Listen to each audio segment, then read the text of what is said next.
Verið hjartanlega velkomin í Frelsi er yndislegt. Ég heiti Ásdís Birna og við Guðmundur Ingi ásamt gestunum okkar ætlum í dag að fara yfir skuldamál fanga. Hvað mætti betur fara og þess áttar. Og við höfum fengið til okkar frábæra gesti eins og alltaf. Ásta Sigrún Helgadóttir, umboðsmaður skuldara. Sigurður Ingi Jónasson, fyrrum fangi og garðyrkjumaður. Og Bjarki Már Magnússon, lögfræðingur og kemur til okkar frá lögfræðastoð afstöðu. Gummi, þú kannski byrjar á að segja okkur. Komið ingang skuldamál fanga. Já, við segjum stundum að þegar fangi losnar úr afplánun að þá fer hann úr einu fangilsi yfir í annað og sem sagt fer úr einu eiginlega fangilsi yfir í skuldafangilsi. Menn sem að eru í afplánun að þeir eru svona kannski með búin að vera mikla skulda óreiðu í sínu lífi árin jafnvel á undan jafnvel ekki gert skattaskýrslur í mörg ár og þetta eru kannski svona þeirra helstu áhyggjur þegar þeir fara að sjá að þeir séu að fara að losna og ég man eftir að ég var einn af þeim ég hafði ekki skilað skattaskýrslu í mörg ár áður en að ég losnaði í fyrra skiptið og þetta var áhyggjuefni og svo kemur maður út í frelsið og þá skuldar maður kannski meðlög, sektir, sakakostnað ýmislegt sem að eltir þig og síðan koma menn kannski út og vilja fara að vinna en það er tekið af þeim mjög há prósent á laununum sem sagt þegar þeir byrja að vinna og þar leiðandi eiga þær erfitt með það lifir enginn á þeim litla hlut sem er eftir í raun og veru. Þannig að ég vil meina að ástæðan fyrir því að menn séu halda áfram í glæpum og endurkomur í fangilsi séu vegna þess að það er ekki tekið á skuldamálunum og fjármálum bara almennt í fangilsunum og við heyrum alltaf reglulega líka og það er talað um að það náist illa innheimta sektir og sakakostnað og en ég persónulega held sko að með því að við finnum einhvers konar nýtt kerfi á þessi fjármál að bæði séu kennd að menn séu læri fjármál í fangilsunum og komin síðan út og eitthvað taki við og að menn fái þá endanum fellda niður þessar skuldir að þá hagnist samfélagið töluvert meira heldur en og bara og þetta fækki í raun og veru líka glæpum og annað. Svona brýtur enda á þessa hringekju eða hvað sem er hringrás akkurat orðið sem ég að leita af sem að myndast oft eins og varst að segja. Ásta, þú kannski byrja bara að segja okkur svona hvað það er sem þið hafa verið að gera og geti gert til aðstoða fanga við skuldamál sín. Mér langar bara fyrst að þakka kærlega fyrir að bjóða mér í þáttinn, bara mjög ánægð með það og ég tek það bara heils hugar undir það sem Guðmundur er að segja. Þetta er gífurlega mikilvægt og ég vil eiginlega kannski ræða bara eitthvað fyrr, það er bara almennt fjármálalæsi á Íslandi þannig að fólk líka í erfiðri aðstöðu það sé allavega eitthvað læst á fjármál. En varðandi umboðsmaður skuldara og það sem við gerum er að við erum með lögbundi úrræði sem er greiðsla. Náttúrulega má segja að það skuldir sem við sjáum mest hjá þessum hópi eru meðlagsskuldir, það eru skattaskuldir og fésektir og sko það eru skuldir sem eru raunverulega ekki innan greiðsluaðlögunar. Lögunum var breytt bara núna, tóku gildi 1. apríl, þar sem að núna meira svigrúm þetta komist inn í greiðslu áætlanir. En það er náttúrulega ekki þarna neina eftirgjöf að ræða. Það er öðruvísi með sakakostnað, hann er innan greiðsluaðlögunar. En svona óháð því það sem að við erum að gera þá held ég að sé svo mikilvægt. Einmitt að sjá þess að hafa þessa félagslegu sýn. Þú veist, hvað viljum við að taki við? Hvernig viljum við að þessa skuldi séu meðhandlaður? Og við höfum verið í stöðum sem sagt viðræðum bæði við innheimtumiðstöð sekta og sakakostnaðar. Og bara almennt þessi úrræði að því að við erum stundum bara mjög bjargarlaus að því að við náttúrulega bara að vinna eftir ákveðnu lögum, fanga leita til okkar og þá hugsa maður váka maður vildi að væri hægt að gera meira. Síðan erum við líka með úrræði sem heitir fjárhagsaðstoð til greiðslu skiptakostnaðar og það einmitt fyrir þá sem eru hvað verst settir og hafa ekki einu sem ráða því að borga skiptakostnað sjálfir. Að því stundum gjaldþrot bara eina lausnin í stöðunni. En þetta allt sem að það náttúrulega skoða. Þú veist, þetta ákveðið skilyrði og annað, þannig að þetta þarf svona að fara í ákveðna skoðun. Og svo kannski líka sem við sjáum þetta eins og þið þekkir náttúrulega mæta vel. Mismunandi hvar fangar stattir, þeir í afplánun, þeir á leiðinni út, hver aldur, hverjir framtíðarhorfur, þannig þetta margt svona sem að spila það inn í. Myndirðu segja að væri oft sem að væri rauninni eina lausnin að gera fólk gjaldþrota? Já, við verðum bara að horfast augu það, stundum það bara eina lausnin og sérstaklega eftir að lögum var líka breytt það sem að 2 ára fyrningafrestur eftir skiptalok, að það bara ákveðin lausn. En hvað hefur það í för með sér? Já, það er náttúrulega ekki allt sem að fellur niður eftir gjaldþrot og það er alltaf að rjúfa fyrningafrest og svo ég glemdi nú kannski að nefna námslán að þau eru náttúrulega undanskilin, þau eru 10 ára fyrningafrestur. En ég held að sé bara óháð öllu því sem við erum að gera, þá þurfum við að fá svona einhverja heildarsýn á þessi mál af því að þetta eru bara aðstæður fólks mismunandi og mest eins og Guðmund var að nefna, við þurfum að horfa á þetta í svona bara samfélagslegu sjónarhornið og hvað viljum við að taki við. Þannig að ég... Hvað er þessar skuldir eins og sektor og sakarkostnaðar og meðlög, þau fyrnast ekki í gjaldþroti eða hvað? Jú, það er bara mismunandi fyrningafrestur og síðan náttúrulega mismunandi hvað verið að rjúfa fyrningu en það eitthvað, en náttúrulega gjaldþrot skerðing á lífsgæðum líka, það er náttúrulega ýmsar dyr sem lokast við það og annað, þannig að en stundum... Er það bara eitthvað til lífstíðar þá? Nei, ég segi það nú ekki, en það er náttúrulega nú til dæmis eitthvað sem heitir lánshæfismat sem líka, orðið svona eins og bara þú veist, var þetta að fá lán og líka komist inn á leigumarkað. Er það þessi flokkar A plus? Já. Og svo náttúrulega vanskilaskráin líka, þannig að það er svo margt sem spila þarna inn í, en auðvitað eins og með öll þau mál sem koma til okkar, þetta er náttúrulega einstaklismiðað, þú veist, hvar er fólk statt, hver eru framtíðarhorfur, þannig að þú veist, það verður að horfa á þetta í alveg heildar En það er ekkert þannig samt sem þegar einstaklingar hefja afplánun að sé eitthvað ferli sem fer á stað að skoða skuldastöðu fanga og svoleiðis, er það nokkuð? Nei, Þeir eru ekki að sækja sér sjálfur? Jú, og það í raun og veru við höfum verið í góðum sambandi við félagsráðgjafana en að mínu mati þau bara allt og fáir hjá Fangelsismálastofnun af því að það er gífurlega mikilvægt hlutverk sem þeir hafa gegna einmitt bara með alls konar veist, bara úrræði og ekki endilega eingöngu skuldamál og við höfum farið með kynningu inn í fangelsin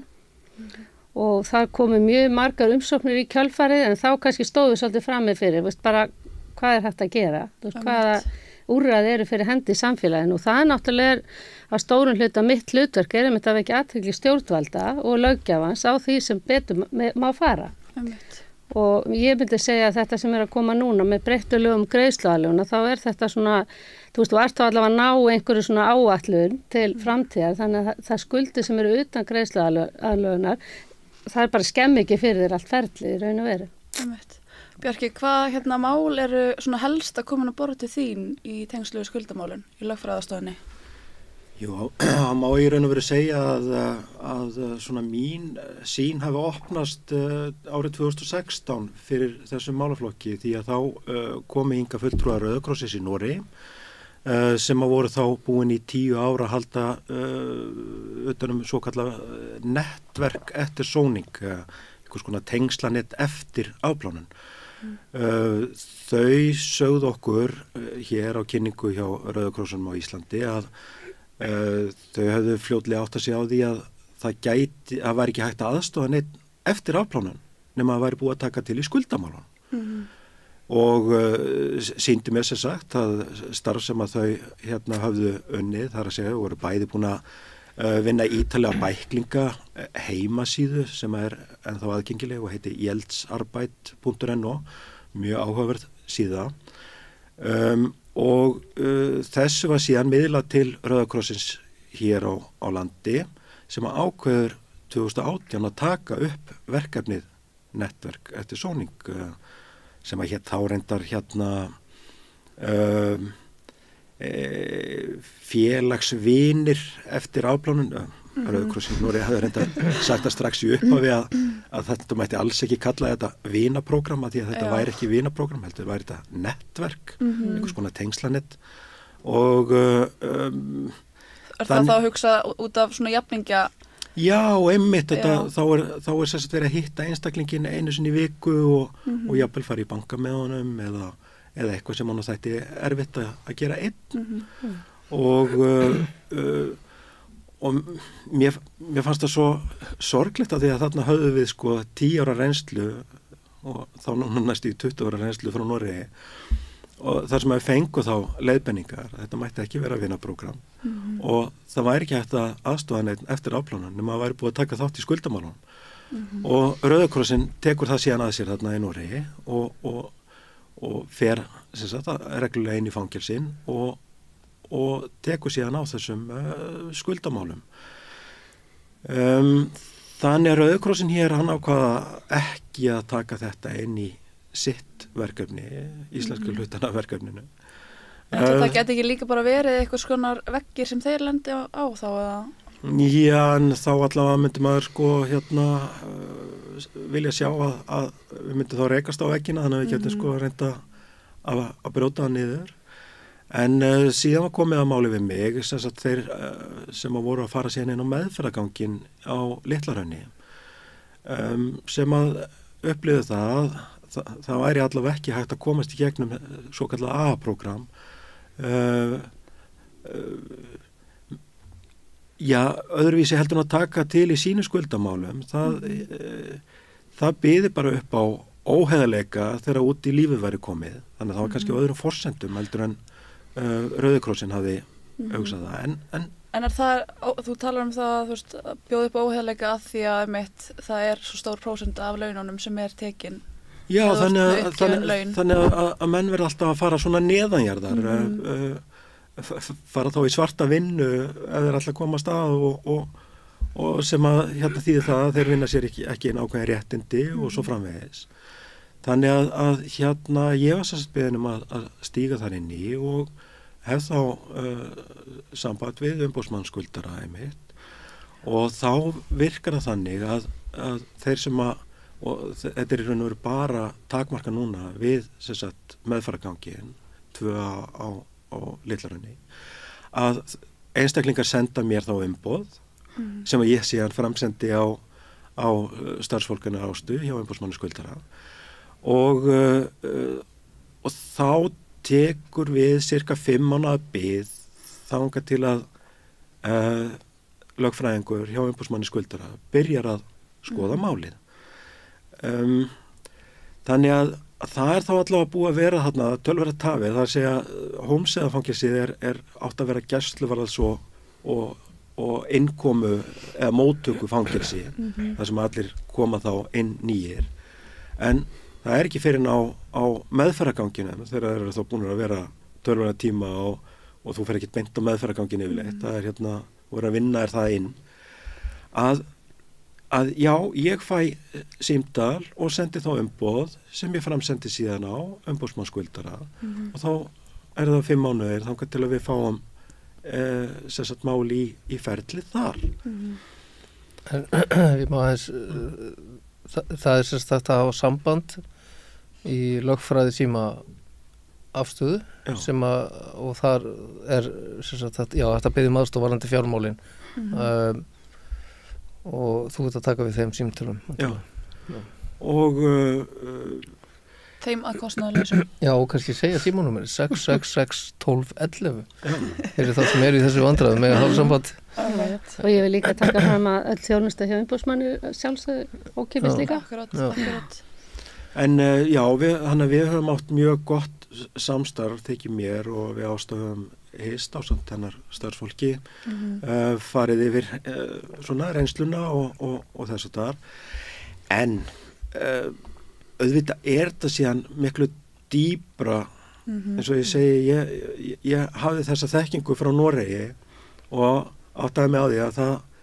það var enginn að grípa þann bolta að taka á skuldamálunum þannig að það þýðir það að þessi verkefni sem við erum að þrýsta á og taka þátt í og jafnvel setja upp, að þau eru síðan bara marklaus að því að það er ekki farið í þennan málaflokk. En þá áttum við líka á því að við þurfum jafnvel að fara dýpra í málin, fyrr og dýpra. Þannig að þá komum við í ljós að einstaklingar, eins og þú myndist á Guðmundur, hafi ekki skilað jafnvel skattaskýrslum í mörg ár. Sem að þýðir það líka að þeir geta ekki sótt félagslegt húsnæði og svo framvegis. Þannig að það er ekki bara það sem við erum að vinna með umboðsmanni skuldara sem er þá yfirleitt varðandi greiðslu skiptakostnaðar, þar sé vegna gjaldþrots eða að einstaklingurinn komist í greiðsluaðlögun sem er síðan allt og sett á stað að það bara byrja miklu fyrr og í raun og veru byrja á grunninum sem er þá jafnvel bara að því að það verið stöður sem einstaklingar hafi bara breytt sængina yfir höfuði og ekki viljað hugsa þetta og síðan eru þeir að fara að koma út og rekast á veggi og þá er jafnvel bara, bara fínt að fara inn aftur, Þú ert náttúrulega kannski með reynslu þessu og kannski segja okkur svona smá hvernig þú sér þessa hluti. Já, ég mann finnst akkurat erfitt þegar maður heyrir akkurat að er alveg, er fólk sem að vill vel og vill koma þessum málum betur áfram, en þau rekast á veggi sjálf. Og nú hefur maður setið á fyrirlesturum innan veggja fangelsins þar sem talaðir og í lofi vinnu eftir fangelsisvist og talað alls konar úrræði sem að hafa síðan ekkert vegið eitthvað eða virkað. Maður mást vinna eftir afplánum vera, held ég að sem var vongóðast en virkaði ekki. En það sem að gleymist þá er kannski það hvar situr einstaklingurinn eftir þegar komið út. Við erum á biðlista í félagsþjónustum, við erum á biðlista á félagslegu húsnæði og það sálisti getur verið ár meira og það er þá lágmarki að þú ert í einhverjum sérflokki en einstæður karlmaður á besta aldri er ekkert ofalega á þeim listan hvort sem hann sé fyrir fangið ekki. Nei, en umsóknir þessari íbúður, er það eitthvað sem ferli sem fer á stað eftir að afplán lýkur eða má það Ég held að ég hafi verið á þessum lista í 15 ári eða eitthvað, en ég var alltaf að vinna út af fangjusum. Það var þannig að þú gast ekki skráði fyrir þú losnaðir, en því var breytt síðan það var mismunandi reglur eftir þjónustumiðstöðum í Reykjavík til dæmis, þannig að sumir ekki, en svo var þetta samræmt á einhverjum tímapunkti og ég held að hafi nú verið við kvörstuðum mikið yfir þessu og það væri náttúrulega fáránlegt að menn var að byrja á byrjunarreit þegar þeir losna, þá eru þau húsnæðisleysir. Þar kemur kannski akkurat þetta að það sem maður velti fyrir sér og maður hefur oft velt fyrir sér akkur þurfti ég 5 skiptin í fangelsi til þess að átta mig á þessu, meir en 7,5 ári í afplánun sjálfri og einhvern veginn núna þegar ég fer að reyna að taka á mínum málum og þegar ég kem út og það eina sem að hélt utanum einhvers konar bata á minni ferli var það að meðferðarfulltrúinn á Litlarhrauni hjálpa mér að komast og búa með til mitt eigið plan að komast út. Það er ekkert sem grípur þau þegar þú kemur út. Og eins og við vorum að tala um þú ferð aftast á okkur að biðlista, en hvað er, ef við horfum betur á hvað við erum að tala þú ert ekki bara aftast á biðlista, þú ert líka út á götunni með skuldahala á eftir, átt erfitt með að finna vinnu, heimili og þú ert með sakaskrá, þannig að og þú ert kannski meiris að komin út á þess að vita að þú væri að fara að losna á þessum degi þess að þú eru mál í kerfinu sem að gengur ekki eftir og þannig að undirbúningurinn inni gat aldrei hafist vegna þess að þú veist kannski með mál í kerfinu. Þú ert kannski búin að vera í 1,5 ár inni og það er ennþá ekki búin að ganga frá málanuðinum sem gerir þér ennþá erfiðar að sækja einhverja aðstoð.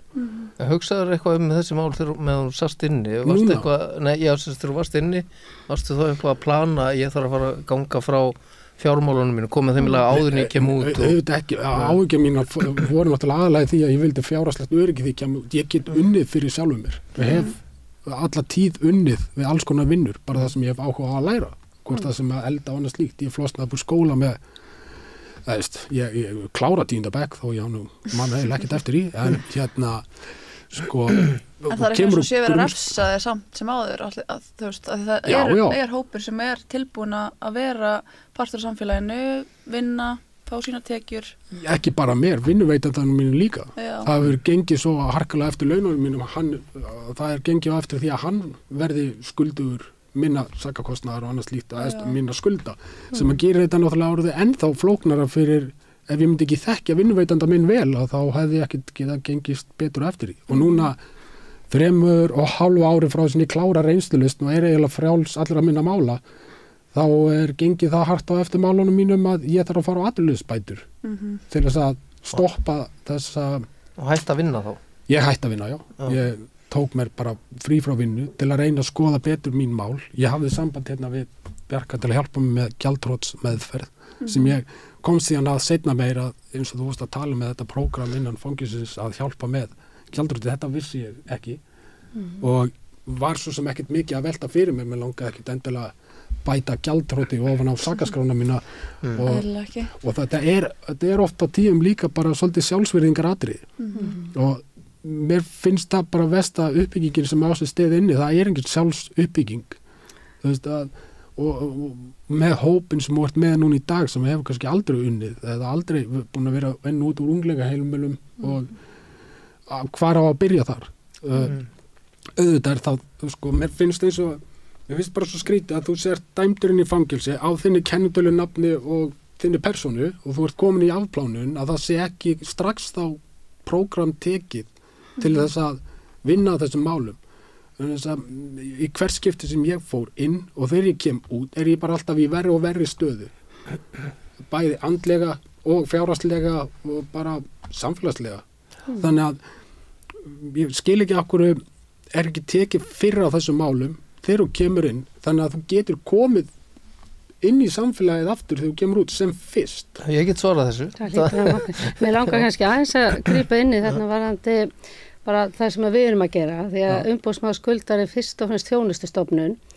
og það er ráðgjöf hjá okkur alla daga, það situr bara sérfræðingur við síman frá 10 til 3 og það er einmitt svona kannski bara fyrsta því þetta er frumskógur og það er oft bara, þú veist, fólk getur líka komið til okkar í hlýðasmál og bara fengið viðtal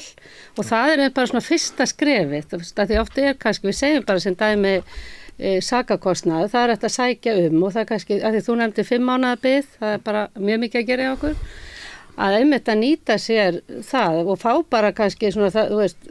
hvað er hægt að gera eftir að maður kemur út þá. Já, eða bara það náttúrulega hefur verið gegnum félagsráðgjafana því það hefur náttúrulega verið ákveðum annmörkum háð að eiga samskipti við fanga inn í fangelsi, það er bara mismunandi hvað þeir mega hafa samskipti, stundum hafa félagsráðgjafana verið með umboð frá bara föngum en þetta er rosalega mikilvægt að þetta, þú veist, eins og þú ert að fara í gegnum að þetta er, þú veist, maður er svo skilning af því, þetta kemur bara okkur vonleysi og þetta er, ég er búin að vera í þessum málaflokki í 20 ár, þetta er ekkit einfalt og það er svolítið svona löggjöfin og þetta svona, þú veist, þetta er ekki alltaf sömu hendir endar er núna sýslumann á Norðurlandi vestra bæði komið með sem sagt meðlögin og sektirnar og allt, það er svona mér finnst það svona ákveði jákvætti því en ég held svona bara, þú veist, það sem er að ræða, mér finnst þetta bara að vera svona eitthvað sem að bara, það þarf að vera eitthvað svona heildarsýn og það vantar og það er líka þannig að því að eins og þú segir bara sjálfsmyndin og allt, það sem hefur algjör leiðarljós hjá okkur er við dæmum engan. Við tökum alla bara það sem og við reynum að gera allt sem við getum til að finna lausnir en oft erum við náttúrulega ekki endilega með lausnina. Það er bara harðastu við sjálfum sig, þetta er náttúrulega, eins og það nefndi líka bara svona sjálfsverðing og... En þarna komum við samt alltaf inn á það sama í öllum þáttunum sem að við höfum hér að við erum með refsistefnu á Íslandi, við erum eina á Norðurlandi með refsistefnu og þar leiðandi er ekkert verið að vinna í þessum hlutum eða svona lítið á Norðurlöndunum þá tekið á þessum málum og það er alveg strax og þú kemur jafnvel bara í gæsluvarðhaldinu að þá er strax félagsráðgjafar sem koma og halda með þér fund og hérna fari við þín mál og spurja ertu að borga leigu, ertu að borga bíl, hver eru þína skuldbindingar og meðan þú ert í gæsluvarðhaldi þá tökum við þína skuldbindingar yfir og greiðum að þeim af því að þegar þú farið dóminn að þá náttúrulega tekur þú við aftur en ef þú farið ekki dóm og ef þú ert saklaus inni að þá ertu ekki búin að missa allt úr höndunum flestir sem hér á Íslandi eru settir í gæsluvarðhald að þeir missi ekki bara bílinn sinn eða húsnæðið, þeir missa líka fjölskyldunar sínar frá sér og að því að það allt farið í raun og veru. Svo séum við suma sem með kannski innan eru jafnvægt að borga kannski heilmikið leigu með sambúðaraðilega eða eitthvað annað og svo hugsa maður líka, akkur getum við ekki að slæst á Norðurlöndunum, akkur getum við ekki bara svolítið, þú varst að lefna Noreg ég meina, akkur getum við ekki svolítið hort þangað því að mínum að þetta er bara samfélagslegt verkefni hvernig samfélag viljum við hafa og eigum við nú að eiga auðvelt með að gera þessa hluti hér á þessu litla landi en ég meina við erum bara þannig við viljum alltaf finna upp hjólið sjálf og ekki fá aðstoð annar staðar og þess vegna eru við síðust og alltaf áratugum á eftir og við höfum ekki ennþá komið þess á stað nú reyndar einhver vinna að fara á stað að reyna að endurskoða lögin en mér líst ekki á blikuna eins og það sem að koma í ljós núna að það búið að lofa ákveðnum hlutum en það svona eitthvað verið að bakka með það þannig að kannski erum við bara ekkert að komast upp úr þessum hjólförum sko, Mér finnst þetta samt svo einfalt reikningsdæmi nú erum við með aðstöðnar inn á Litlahrauni til þess að kenna fólki ákveðnar vinnur það timburdeildin, það málminadeildin það var steypudeildin mér finnst þú skrítið að þegar ég kynnti mér vel þessi málefni þar sem ég var að undirbúa mig til að koma akkurat í pókast, það erfitt að koma fram sem fyrir fangi og annars slíkt en maður vildi hafa þetta eins málefnilegt og maður gæti og þegar maður fór að kafa þess betur í málin það var svo mikil framleiðsla inn á Litlahrauni og vinna það var, eins og ég segi, það var þannig að timburdeildin þar sem voru að gera gluggakarma og alls konar verkefni, það var verið að búti pípulagingsfittings, númeraplötur það var verið að steypa hellur, vikusteina fyrir milliveggjinn í byggingar þetta er allt farið það er allt farið sem þýðir að menn eru annarkvæmt að flokka tölvudrasl eða flokka sorp í raun og veru bóna bíla og það er ekkert það er ekki verið að kenna af hverju fór þetta allt var ekki samkeppniseftirlit og annað slíkt sem kom inn í það er alls konar lög sem stangast á og meira sem var okkur meinað að tína róur fyrir bændur samt voru við bara á 400 krónum en þegar samkeppniseftirlit kom inn í það þá rukkuðu þeir eðlileg laun fyrir okkur en við fáum þetta bara 400 krónur mér var eiginlega alveg sama mér var fínt að fara og tína rófur eitthvað stað bara mann bæta þetta vinna bara mann bæta, það er þannig en það var ASI sem að ætlaði að fara í baráttu sko, fyrir okkur en rann á raskati með þetta og Fangelsismálastofnun bara tók þetta bara af sem er náttúrulega hrikalega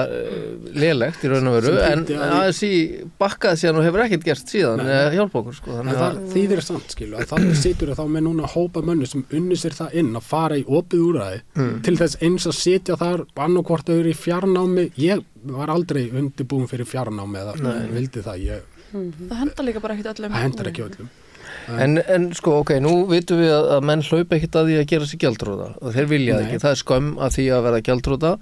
og það er svona, veist, í samfélaginu er það skömm að vera gjaldþrota, það er engin spurning og ekkert allir sem vilja það, en við höfum en við skalum segja samt, ég meina við höfum rætt þetta oft og okkur finnst að það eigi bara bjóða föngum að verða gjaldþrota eftir þeir koma inn í afplánun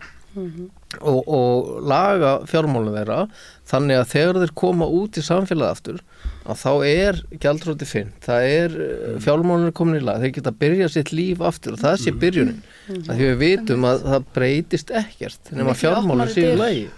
og veist, það er okkar skoðun þannig að sko menn eins og segið þetta er líka þá ákveðin refsing þannig að menn eru ekkert endur að sleppa frá hlutunum. Og það kemur okkur inn að kannski punktir sem þegar ef fólk sem kannski veit ekkert endilega mikið þennan málaflokk það hugsa náttúrulega þeir eru bara að taka út sinn dóm og þetta er refsing og þeir verða bara að sitja þarna og hugsa sinn gang. Ég er alveg sammála því auðvitað viltu að maður sem olli þér tjóni eða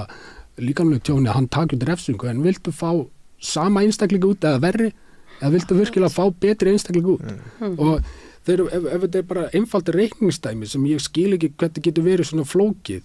að viltu ekki frekar að einstaklingur kom inn í samfélagið á kannski reynslulausna tíma borgi eitthvað af þessum sektum og ef hann hefur sannað sig á þessum tíma og þetta sé afskrifað. Ég skil ekki, einhvað af þessum sakakostnum virkilega að koma inn í kassan aftur? Ég held að sé ekki mikla heimtur. Nei, því að hvað var 90% endur komu fanga og seinustu tölur sem var talað þá gleymt að reikna með öllum útlendingunum sem eru sendir úr landi og þeir sem dóur overdósum. En sko, samt þetta eini kröfuhafinn á landinu sem getur hótaðir innlögn í fangilsi ef þú greiðir ekki og þeir gera það hygglust en þeir gera það og sérstaklega það eitthvað átak núna í gangi sko, þannig að þeir eru að hóta mönnum að þeir séu settir inn. Við fóum mikið að símtölunni mitt varandi það og þá verðist að vera eftir að skýrsla Ríkisendurskoðunar var birt að þá var verið að gagnrýna það að Fangelsismálastofnun var ekki að sinna því hlutverki að kalla fólkin í vararefsingu, þannig að það verið sendt út og suður sem sagt bréfum það að menn eruðu boðaðir inn í vararefsingu þó svo að við vitum það að biðlistarnir séu svo langir að það er ekki mögulegt talandi akkurat það er að ég komin akkurat meira en 5 ár edrú búin að vera þá 3,5 ár frá því síðan ég klára afplánun, held ég sem frjáls allra málar, þar átt verið að segja verið að gangi launin mín á fullu og ég í slæmri skuldastöðu þannig séð. Þá kemur akkurat frá ákvörðunum afplánun vararefsingar. Þetta er bara það sem ég fæ beint inn rétt fyrir jól. Að sekt alls 60.000 krónur, ekki meira en það og minna. Og ég á að fara í 6 daga inn í fangelsi. Sko, ég veit ekki fyrir hvern væri þetta ekki áfall, bara sem nánast þyrfti sérfræðing til að vinna með. En má ég spyrja, hafðu þið samband við innheimtu? Auðvitað hafði ég samband strax við innheimtuna og þeir segja að þú eru bara semjum þetta. Ég sagði ég er í gjaldþroti núna. Verður þá allar refsingar teknir úr gjaldþroti? Ég þurfti þá að kynna mér það vel og ég hringi þá akkurat í Bjarka líka til þess að gangur úr skuggum að ef ég greiði þessa sekt er þá verið að fara að draga allar aðrar sektir út eða það þarf að vera fyrirvara á öllu. Svo erum að tala 60.000 er svona 60.000 2 búðaferðir fyrir 3-4 manna og líka vararefsing upp á alls 6 daga. Hvað kostar að hafa mig í fangelsi í 6 daga fyrir 60? Hverjum hagnaðist það? Þannig að á þessum tíma var ég að hugsa, ég fer bara inn, ég fæ 6 daga til að slaka á og hætta að vinna baki brotni til þess að fá 1/3 á laununum mínum. Þannig að mér fannst þetta mjög... En þessar sko hótanir sýslumanns eru innan tómar. Þeir eru að senda þetta út án samráðs við Fangelsismálastofnun og ef að menn mæta sér á þessu dögum, þeir geta ekki tekið við það. Þeir geta ekki tekið það er bara fullt fangelsi. En þar komum við inn á þegar við erum búin að tala mjög formlega og fallega hluti sem tengjast eðlilegu líferni, skuldastöðum og annað slíkt. Það er ekki það sem ég var að koma úr. Það sem það gleymis kannski er að hvaða einstaklinga erum við að tala um hérna. Þannig að ég var að koma úr svo mikil rugli og að það er eiginlega ekkert, ég held að fólk geti aldrei sett sig almennilega í þá stöðu. Það eru áfallastreitur raskanir sem er að éta menn upp í nokkur ár eftir að klára. Ég var búin að vera meira en 2 ára edrú, komin í mína eigin íbúð og ég fekk kvíðatilfinningu yfir því að það væri allt í lagi. Það var ekki stólinn bíll í götunni, það var ekki einhver að deginn á baðherbyggi, Kalli Kúben var ekki á eftir mér og á ég að fara að labba inn og tala um fund við skuldara, ég er ennþá að reyna að læra að gera skattaskýrslur mína, ég kann það ekki ennþá. Þetta er náttúrulega stór, sko, hjá okkur til dæmis, þetta er fólk með mikla áfallasögu sem að er einmitt að koma til okkar og við erum að aðstofa fólk eins og við mögulega getum, en ég skil alveg hvort að fara því að auðvitað það er, þú hefur örugglega kannski lífsreynslu sem að bara maður hefur gefið svona hugmyndaflug í, skilurðu, bara en ég samt hvet bara alla til að leita sér samt aðstoðar og eins og til dæmis til að koma til okkar og fá alla svona fyrstu aðstoð og svona hvaða úrræði eru í kerfuna því við erum alltaf sérfræðingar í því og svona hvað er hægt að gera til að styrkja fólk áfram í svona fullkomnum heimi, hvernig myndir þá segja hvernig myndir þú vilja hafa þetta meira svona samspil á milli ráðuneyta, hvernig sæjur fyrir þér svona ég held nú náttúrulega í fyrsta leið vantar stefnu það vantar náttúrulega bara hvernig erum við að fara með þetta og hvað, þú veist, sem er líka flókið, erum við það bara að taka alltaf hvert einasta mál fyrir sig eða eigum við að hafa eitthvað svona stefnumarkandi, og mér vantar líka kannski þess að félagslegu sýn inn í málin og reyndar varandi okkar vinna, það var mikið traust á okkur bara við sem að greina málin. Þú veist, af hverju á þess að fá þessu úrlausn en annar ekki eða eitthvað svo leis. En í draumastaðan finnst mér bara það sem eins og þú veist að nefna að þú veist, við tökum bara manneskjulega á móti föngum sem að koma út og við sem ekki að leggja bara eitthvað skuldaklafa en á sama tíma þarf þetta líka að vera einhver skynsemi, þetta verður að vera eitthvað regluverk en minnst vantar kannski eins og þú varst að segja að Fangelsismálastofnun og innheimtuaðilar þessi ekki að tala saman og veist, þá er eitthvað mikið að sko, þannig að En síðan sko þó að skal sér aðstoð eftir afplánun verkefni Rauða krossins sé ekki að vinna í fjármálum fanga að þá bjóða er samt upp á sko að vera svona brú á milli sem sagt að fylgja mönnum yfir til stofnana eins og ykkar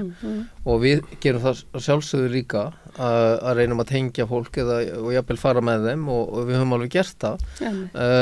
þannig að það er að því að sko þeir sem hafa verið í afplánun að þeir eiga erfitt með að fara inn á stofnanir þeir vilja það helst ekki og treysta sér ekki til þess og við erum svona kannski meiri því að gera það ekki endilega fyrir þau allt saman þó að við höfum og Bjarki og þá gengið alveg langt í því að eins langt og við getum og þá erum við að reyna að hjálpa þeim líka að gera hlutina sjálfa. Mér finnst það bara æðislegt framtak og ég hef leitað mikið til ykkar en eins og segir, aðstoð eftir afplánun. Mér finnst það of seint. Eftir afplánun og þá gleymum við alltaf, við erum að tala um einstakling sem er komin út á götuna, á biðlistum það er að seinasta sem hann er að fara að hugsa er að fara að hjálpa, hann verður gramur vonlaus, hann fer bara aftur í neyslu. Það þyrfti að byggja bara þessu sko, ef það er byggður góður grunnur og meðan einstaklingurinn er ennþá að afplána dóminn að þá er snilt að hafa þann aðala til þess að aðstoða svo eftir afplánuna. Eins og einhver á vegum umboðsmann skuldara. Þú veist það er þessu félagsfræðingar umboðsmaður skuldara og þetta hljómar alltaf eins og þetta sé ætti að vera til staðar. Það er læknir, sálfræðingur, umboðsmaður skuldara og þetta eru málefni sem að sitja á öllum einstaklingum. Ég get sagt, sko á Norðurlöndunum eru til ákveðin svona prógram sem að fangar eða aðrir sem að vilja lifa lífi án glæpa geta skráð sig í og tekið þátt í og það er á vegum ýmissa aðila, það er á vegum félagasamtaka, lögreglu, fangelsisvalda, það heitir Exit-program og það er svona óformleg nefnd á störfum hér í dag sem að koma að óbúslega margar stofnanir og ríkislögreglustjóri, Fangelsismálastofnun, Reykjavíkurborg, endalausir aðilar og við erum þar á meðal að reyna að átta okkur á þessu prógrami og hvernig við getum innleitt það hér. Og ein af þeim hugmyndum sem að ég hef verið með og er ekkert endilega komið til tals ennþá í þessum hópi er svo að ef menn skrá sig í þetta prógram inn í afplánuninni og þeir uppfylla skilyrði og bara samningi sem gerður að þá fá þeir á einhverju tímapunkti niðurfellingu á þessum skuldum og sektum og barnameðlum og öllu skilyrði að það sé bara tekið þannig inn, en þú ert þá líka að uppfylla að þú ert að lifa lífi án glæpa, skilur þannig að mér finnst þetta mjög svona góð hugmynd, mér persóna þá að ég alveg eftir að útfæra þetta og kynna þetta á einhvern hátt en ég sé fyrir mér að þetta sé eitthvað sem að myndi ganga upp og væri sem sagt hagnaður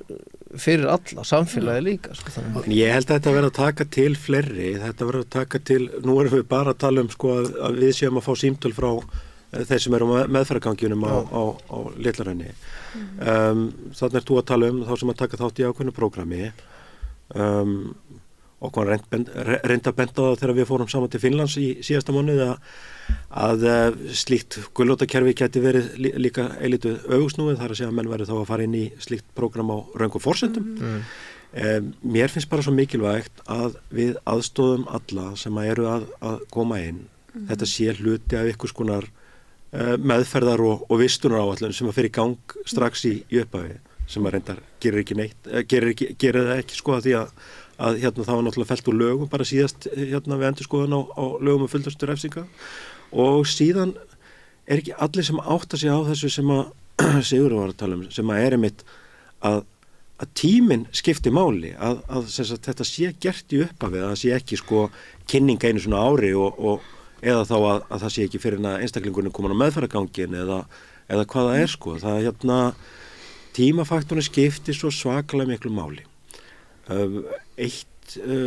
varandi það sem að Guðmundur Ingi var að tala að helsæja fyrir sér að það færi þá bara allir í sjálfvist í gjaldþrot í upphafi þið hafið náttúrulega hjá umboðsmanni skuldara fleiri úrræði sem þá reynda sérstaklega þá greiðslaskipti kostnaði sem þá gjaldþrot og síðan þá greiðslu aðlögun. En ég bara velta fyrir mér, væri ekki mögulegt að það væri eitthvað svona fleiri úrræði þó þetta sé raunveruleikin í dag algjörlega. Hvort að það væri eitthvað annað sem að við sagðum fyrir okkur. Já, þú menn þá sérstaklega varðandi fanga. Já. Það er kannski svolítið erfitt að segja til það af því að þetta er náttúrulega bara málin eru mismunandi eins og þú þekkir líka vel. En mér finnst þetta sem þú ert að nefna, mér finnst eitthvað svona úrræði sem að þannig eru margir aðilar að skoða þetta og mér finnst líka eins og þú nefnir að það er alltaf þegar verið að finna ykkur úrræði, það er alltaf að sé einhver að svíkja eða að sé ykkur svona, en við megum aldrei horfa á það þannig að þetta er alltaf, ef þú vilt fara eitthvað gegn kerfinu, þá getur það alveg, Það er með það sem ég ætla að segja. Já, ég er að segja það, en við megum ekki, við verðum að byggja upp úrræði og annað að við erum að hjálpa fólki og ég með það er alltaf einhverju svartu sauðir. Akkurat. En eitthvað svona sem að einmitt er svona og hefur ákveðin hvata, þú veist, það verður með eitthvað hvati líka að þú viljir lifa, þú kemur út úr fangelsi og þú vilt ekki, eins og þú var svolítið að nefna, bara fara inn aftur að því að heimurinn að núti alveg hræðilegur og þú bara vilt fara í neyslu aftur og inn aftur og það er náttúrulega, það viljum við ekki sem samfélag. Þannig að með svona verkefni, eitthvað sem er líka svolítið þvert á og þetta er fangelsismálastofnun, mjög stór liður þarna og kannski ég kem aftur á því að mér finnst persónulega að vera meiri félagságjöf. Nú veit ekki hvað eru margir sálfræðingar og svo náttúrulega Já, mér finnst þetta eitthvað svo, þetta er eitthvað sem að ég skil ekki af hverju er ekki meira. Það er nú reynda fleiri sálfræðingar. Þau eru orðin 3 og 3 held ég, 3 félagságjafar og 2 hálfstöðu getið sálfræðingar. En auðvitað ætti bara að vera jafnvel, þú veist, bara iðjuþjálfar og allt, það er bara ætti að vera bara ótrúlega stórt heimi. Ég veit þetta svona lifi ykkur svona drauma heimi að útskýra þessa hugmynd, en það þyrfti bara að vera bara þvílíkur hópur af fólki sem að aðstoða hvort annað við að byggja upp einstaklingar sem vilja það. Okkar hópur er náttúrulega alls konar og þess vegna þyrftu fleiri félagsamtök að koma að þessu. Við erum ekkit bara fangar, við erum með fólk með þroskaskerðingar og einstaklingar sem ættu bara þroskaþjálfar og gamla og samkynhneigða og þannig að við erum bara öll flóran og fatlaðir þannig að þessi samtök getur öll komið saman að vinna í þessum málum, ég meina, en þeir hafa bara ekki verið að gera það er allir einhvern veginn að keppa út í sínu horni. Það er bara einhvern veginn öll samtök sem snúa að því að vinna með fólki ættu líka að vinna með því fólki sem er að afplána dóm. Það er bara einstaklingar eins og eru út í samfélaginu. Það er bara sem að manni finnst skrýtnast við aðgerðaleysið í þessum málum er að við erum að horfa á veikasta hópinn í samfélaginu sem er að kosta okkur stórfenglegan pening. Ég held að dánarhlutfall á fíknar sjúkdómunum er mjög hátt og er kannski á pari við hvaða sjúkdóma innanlands eru við að díla við sama dauðahlutfall, sama kostnað á samfélaginu, sama meini í samfélaginu og nú var maður partur af því meini og finnst bara svo skrítið að það sé ekki að það gefa út þetta einfalda reiknistæmi með að eyða smá peningum núna í meiri umgjörð innan fangelsins, félagsfræðinga sem er ekki með eitthvað veggi til að rekast á. Nú ættu þeir að vera komið lengri reynslu af því að vita hvaða réttindi er hægt að sækja núna strax. Og af hverju er ekki búið að lyfta þessum veggjum? Mér finnst ég alltaf verið að tala í hringi þetta og horfa upp á þetta ár eftir ár eftir ár. Og þess vegna, nú erum við að tala bara skuldamálin. Geggjaða punktur að byrja á. Að þetta sett samt og við talum að reyna að koma mönnum inn í eitthvað prógram eða þeir sækja það. Þetta ætti náttúrulega bara að vera svo lifandi vísindi. Þú færið áskriftina og þú þarft að fara og kansa henni og læra við það. Ég satt upp með örgulega 1 milljón króna skuldi í lifandi vísindi þegar ég kom út. Ég sótti aldrei það. En það er bara akkurat, það er svo erfitt ofta meiri sá fyrir mig sjálfan í dag að setja mig í spór þeirra fanga sem eru inni núna, nema ég veit alveg að upp að því marki að þú ert ekkert að hugsa út í þessi málefni svona djúpt inni, þú ert með aðaláhyggjurnar, það eru ok, ég þarf að fá íbúð, ég þarf að fá vinnu, það þarf að klára málefni, þú ert inni í algjöru stefnuleysi, það er ekkert að gerast þannig inni, ég skil ekki akkurat þessi tíma er akkurat ekki eitt í einhvers konar uppbyggingu sem oftar að nýtast þegar þú kemur út og eins og við verðum að tala auðvitað er það æðislega framtök og allt það að þú getur labbað inn á stofnanir þegar þú losnar en þú lendir þar á veggjum líka og þú ert kannski á reynslulausn ennþá þannig að þú tæknilega sért ekki búin að uppfylla dóminn þannig að þú getur ekki sótt ákveðna hluti og hvað er að gera þá? Þú ert ennþá á götunni það er svona mér finnst eins og akkurat það sé akkurat þarna rofa á milli að þegar þú kemur út að vinna í málunum það er of seint Áhugavert að það er náttúrulega mjög mikið leita til okkar í afstöðu sem að eru sko sjálfboðasamtök allt unnið í sjálfboðavinu en og á hverju ég sko sé að milliliðurinn sko við umboðsmann skuldara ég veit að sko topp fólk sem er að vinna þarna sem eru miklu samskipti við sko en það er eins og Sigurður að segja það er einstaklingar sem eru síðan komnir inn þeir eru með eitthvað stofnanafælni en treysta okkur og við sjáum það líka með sko félagsráðgjafan sem er hjá okkur í sjálfsboðarstarfi líka að þar er verið að leita ráðgjafar sem þá millilið í sveitafélögin og enda nefndur það Guðmundur með þá sem eru settir í gæsluvarðhald saklaus sekti sönnuð að við erum að upplifa það að slíkir einstaklingar eru að koma án húsnæðis eftir að hafa settið í gæsluvarðhaldi án vinnu, búin að missa vinnuna sko að því að þeir voru settir í gæsluvarðhald það er ekki búin að dæma á sko og eru búin að missa fótana þar meðan að eins og þú varst að útskýra á Norðurlöndunum að þá er þetta akkurat unnið öfugt þar að segja það kemur sérstaklega inn félagsráðgjafi til þess að tryggja það að einstaklingurinn missi ekki fótana. Hér virðist það vera sko einhvers konar tilgangur með því að setja einstaklinga í gæsluvarðhald að það er ekki einu sinni að fara með það sko í ákærumeðferð að einstaklingur bara missi fótana. Það er hræðilegt. Við talum sérstaklega í tilfelli fanga að það þarf ekki nema eitt síndal í fangelsismálastofnun og þá getur verið sviptundið í fótunum. Jú. Það hefur gerst í heimilisrifrildum bara þegar annar aðilinn var reiður og nú var akkurat eitt atriði að gerast þarna inni núna þar sem maður vonlausri stöðu lendir akkurat í því að vera í einhvers konar heimilisrifrildum og hvað gerist? Nú var hann farin frá okkur. Það er svo sorglegt að þessi staðrind hefur verið lifa með okkur svo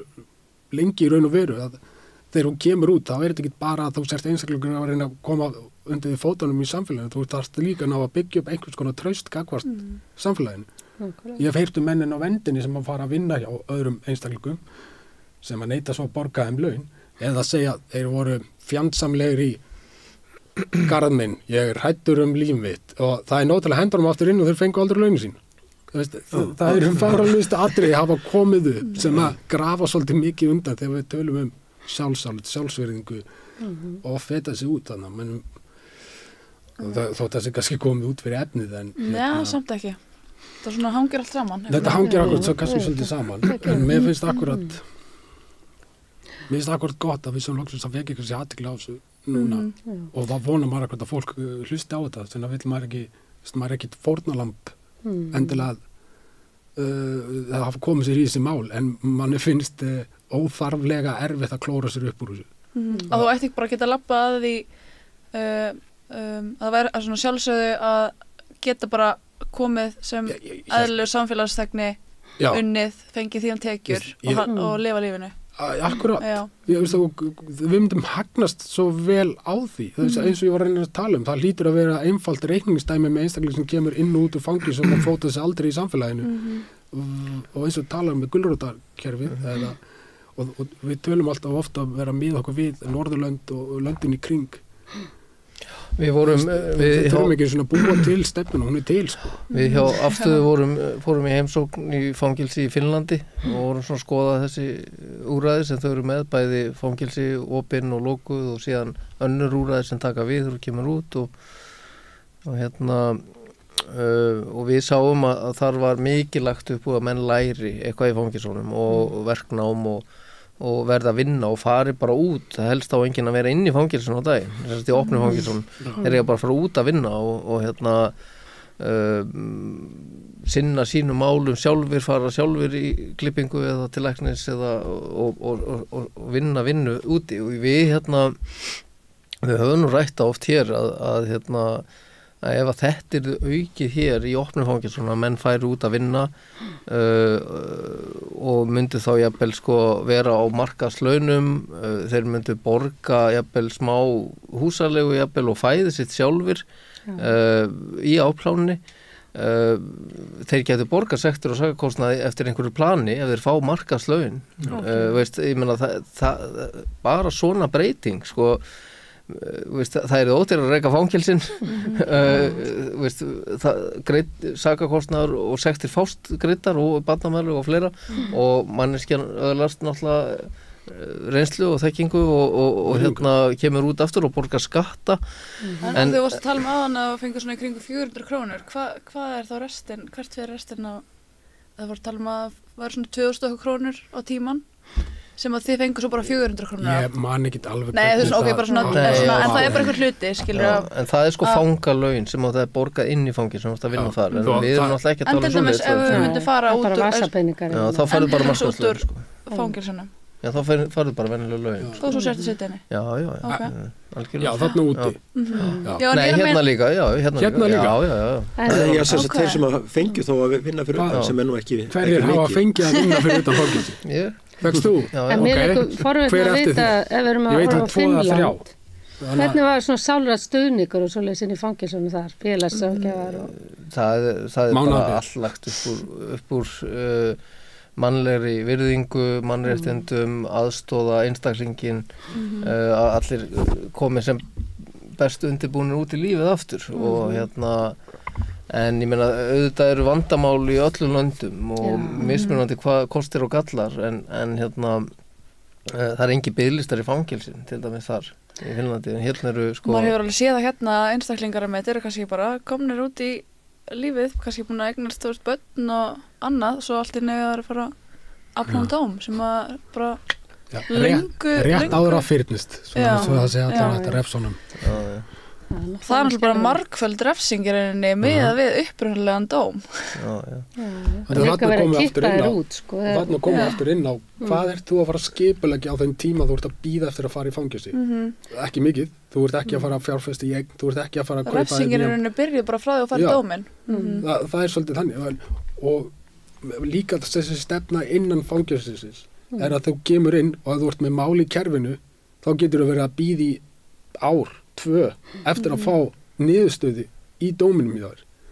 að þessu segja ekki flýtt svolítið áfram í mínu tilfelli var ég að bíða í 1,5 ár eftir því að fá eitthvað akstur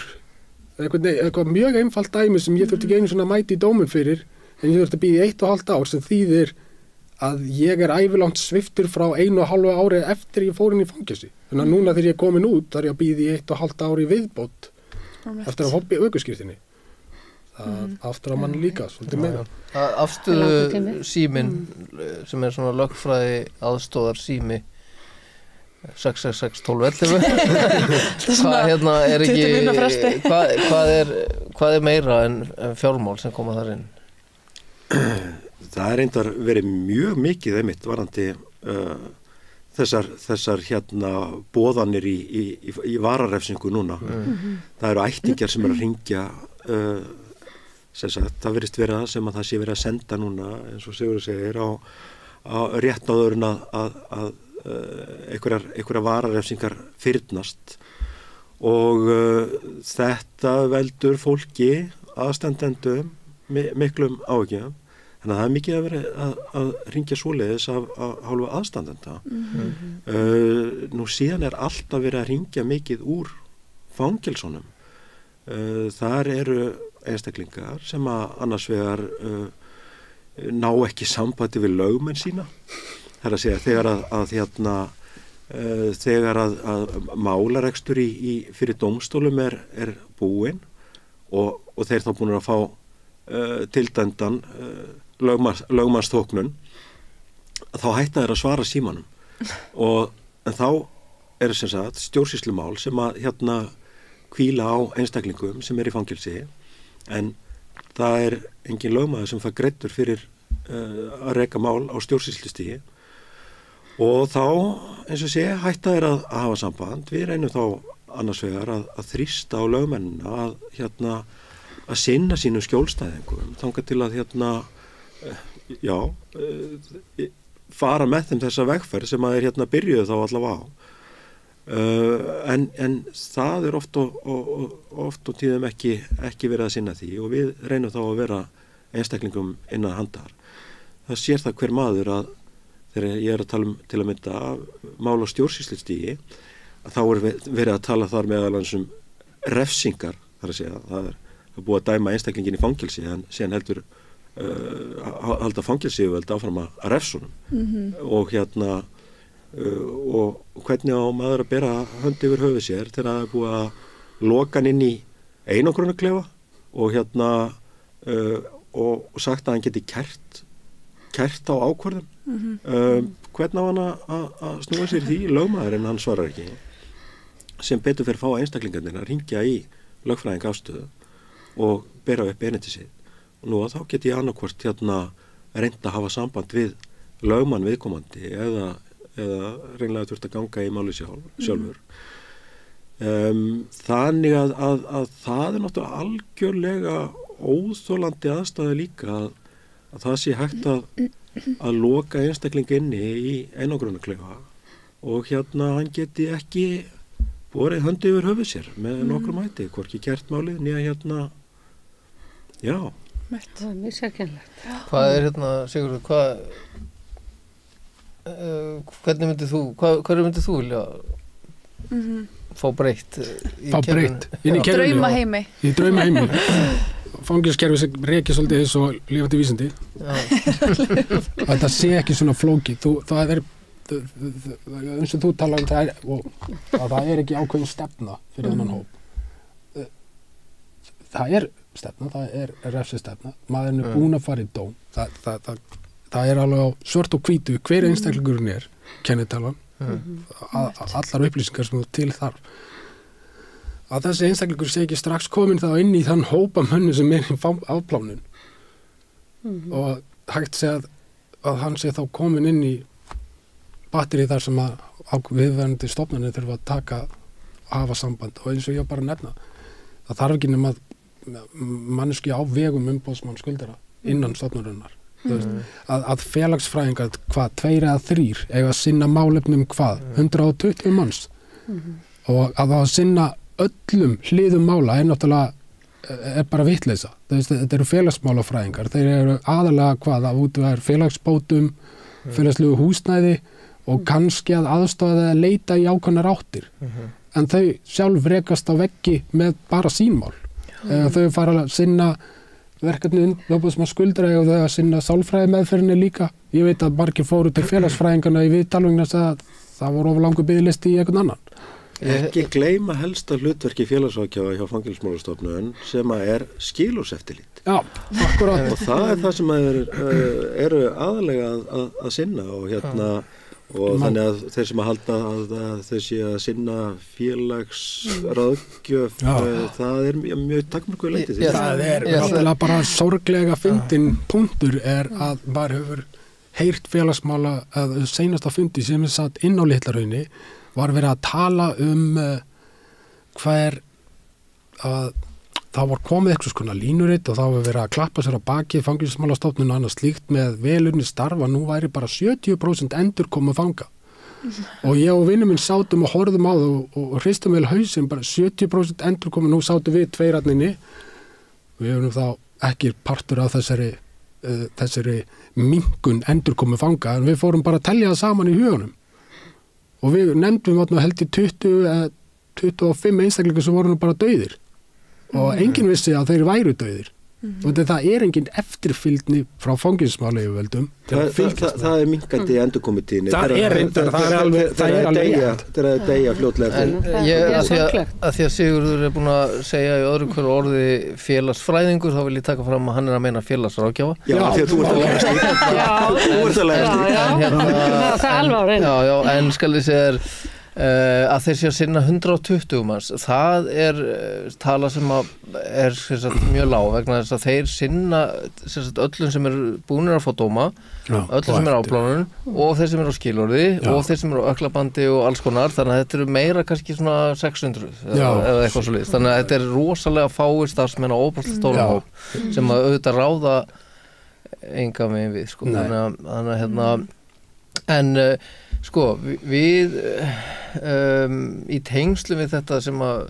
prógram sem við varum að tala áðan, að þá höfum við haft og við höfum rætt mikið hjá afstöðu ákveðna hugmynd og það einmitt svo að stjórnvöld skili okkur húsnæðin okkar á Skólavörðustíg 9 hegningarhúsinu og láti okkur fangana hafa það tilbaka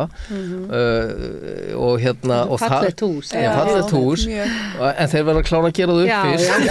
en það er ekki búið skila því góðu ásökunarlegi sama og þeir fengu það en málið það, þar gætu við verið með miðstöð þar sem allir sem koma málaflóknum eru þar að segja, sko, það getur verið lögreglan, það getur verið fangaverðir, fangelsmálstofnun, afstaða, Rauðikrossin, umboðsmaðurskuldara, umboðsmaður Hvað þú hafa alltaf þetta fólk? Já, nei, ég meina, þetta er nógplás þarna og fólk getur labbað inn á götur þó að sé ekki allir með fastan viðverutíma stöðu, þannig að það var hægt að vera með á þriðjudögum þessir og eitthvað svona og þannig bara getur fólk bara komið og fengið heildræna svona aðstáð bara öllu sem að snertir fangavist og ráðleggingar og aðstæðendur líka aðstæðendur líka, þetta bara mjög mikilvægt og ég legg áherslu í þessu viðtali að við fáum Skólavörðustíg í þetta verkefni og Hvernig hefur verið tekið þessar hugmyndir? Nei, við höfum svo sem bara ef við ekki rætt þetta innan stjórnsýslunnar en ég nú að leiða á fundi í þessu mánu þar sem ég ætlaði að bera upp þessa ósk og þannig að Það var mjög góð hugmynd Já, ég held að sé mikilvægt að við fáum þetta húsnað undir þetta, annars opnar bara einhver bar og við þurfum nú ekki annan slíkan sko, þannig að Það myndi halda svona sögu húsins gangandi smá Algjörlega Og líka kannski leysa þetta eins og þið voru að nefna að sem hræðsla við stofnanir og ég vil endum ofta því að fólk sem kemur til okkar segir já, það er nú bara alltaf að koma engað og þið eruð ekkert með hotn og hala sko. Og þetta er líka bara svona, maður skilur það sjálfur en við hefum lagt mikla áherslu að hafa þetta svona heimilislegt og ég nefndi á þann að þú veist, við dæmum engan sem kemur til okkar leggur mikla áherslu á góð samskipti og taka vel á móti fólki. En eitt sem ég vildi spyrja áður fyrir, ég veit ekki hvort það sé ennþá, það var þannig að ef að skuldirnar þínar náðu ákveðni prósentu, minnum við 10-12% út vegna glæpa, að þá var ekki hægt að fara í aðstofa manneskjur með gjaldþrot, ef ég man rétt. Manstu eitthvað hvernig þetta var, eða þetta hægt? Já, í raun og veru þá svona, þess að kannski alltaf að segja að það er alltaf þetta heildamat, en auðvitað, þú veist, ef að skuldin er bara 10 milljóna eitthvað svoleiðis og þá er það eitthvað sem að kannski bara löggjafinn segir að það er ekkert hægt að gera því máli nema það bara blasir gjaldþrot við eða viðkomandi bara borgar þetta aldrei. En ég held nú að þessum árum eins og greiðsluaðlögun og þetta embætti var sett á laggirnar 2010 bara í kjölfar bankahrunsins að það hefur bara mikið þróun átt sér stað og ég held einmitt og ég bara segir bara, þú veist, við sem málsvari skuldar, við hefum líka okkar þekking og reynsla á að fara út í kerfin og eins og ég nefndi líka, þetta er fyrst og fremst þjónustustofnun og við erum alltaf til þjónustu reiðubúin og bara hvernig við getum orðið að liði, það er bara númer 1, 2 og 3 að mínu mati. Þannig að ef það er eitthvað sem við getum gert til að hjálpa til, að því að þá í raun og veru sko það sem við erum að gera við erum alltaf að tala við alltaf erum undir félags- og vinnumarkaðsráðherra og þar erum við stöðugt að vekja athygli bæði á þeim hópi sem kemur til okkar og eins og ég nefndi líka það er mjög mikið að gera hjá okkur þannig að því miður bið sem er mjög slæm fyrir fólki í fjárhagsvanda þannig að við bara, ef við getum lagt eitthvað lóð á vogaskálina, þá erum við alltaf til reiðu. Það er bara alveg... Þú ítir á Guðmund Inga nafna minn í félagsmálaráðuneytinu að láta okkur hafa skólaverðstíð. Já, hann er nú alveg... Viljum við bæta eitthvað við þetta? Fyrirmyndar. Nei, ég held að þetta sé bara búið að vera upplýsandi þáttur. Bara 1000 þakkir fyrir komuna, þetta er búið að vera frábær þáttur. Já, bara mjög gaman að hitta ykkur. Já, þá sjáumst við aftur á 2 vikum liðnum. Takk.